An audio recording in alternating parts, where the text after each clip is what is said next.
Évangile de Jésus-Christ selon saint Luc. Jésus disait à ses disciples : « Ce qui se passera dans les jours du Fils de l'homme ressemblera à ce qui est arrivé dans les jours de Noé. On mangeait, on buvait, on se mariait, jusqu'au jour où Noé entra dans l'arche. Puis le déluge arriva, qui les a tous fait mourir. Ce sera aussi comme dans les jours de Lot. On mangeait, on buvait, on achetait, on vendait, on plantait, on bâtissait.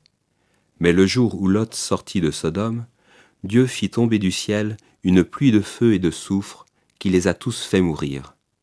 Il en sera de même le jour où le Fils de l'homme se révélera. Ce jour-là, celui qui sera sur sa terrasse et qui aura ses affaires dans sa maison, qu'il ne descende pas pour les emporter. Et de même, celui qui sera dans son champ, qu'il ne retourne pas en arrière. Rappelez-vous la femme de Lot. Qui cherchera à conserver sa vie la perdra, et qui la perdra la sauvegardera.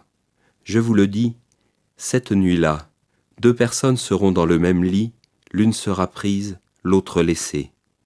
2 femmes seront ensemble en train de moudre du grain, l'une sera prise, l'autre laissée.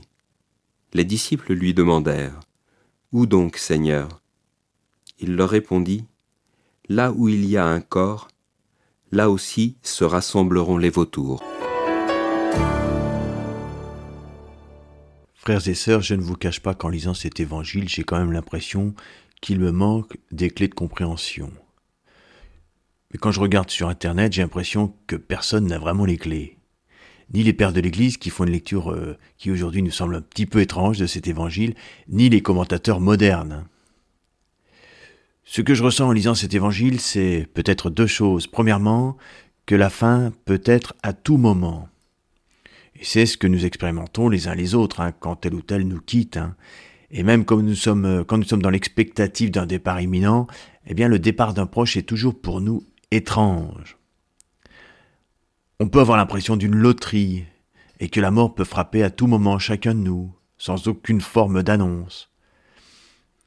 Alors on peut imaginer se distraire de cette compagnie de la mort qui marche à nos côtés, mais qui est toujours là, de notre premier jour jusqu'au dernier, comme dirait la palisse. Ce qui est amusant, entre parenthèses, d'une certaine manière amusant, c'est que ceux qui vont dire attention, la mort rôde, elle peut frapper à tout moment, attention, il faut que nous jouissions de la vie au maximum, eh bien sont ceux qui sont le plus angoissés et esclaves de la mort directement. Voilà, la question c'est: comment apprivoiser la présence de la mort sur mon chemin ? La deuxième petite réflexion que cet évangile m'inspire, c'est que je ressens à la lecture de cet évangile que nous ne savons pas, nous sommes incapables de dire qui est. Nous sommes incapables de discerner le cœur de l'homme et de la femme. Qui ira au ciel, qui n'ira pas.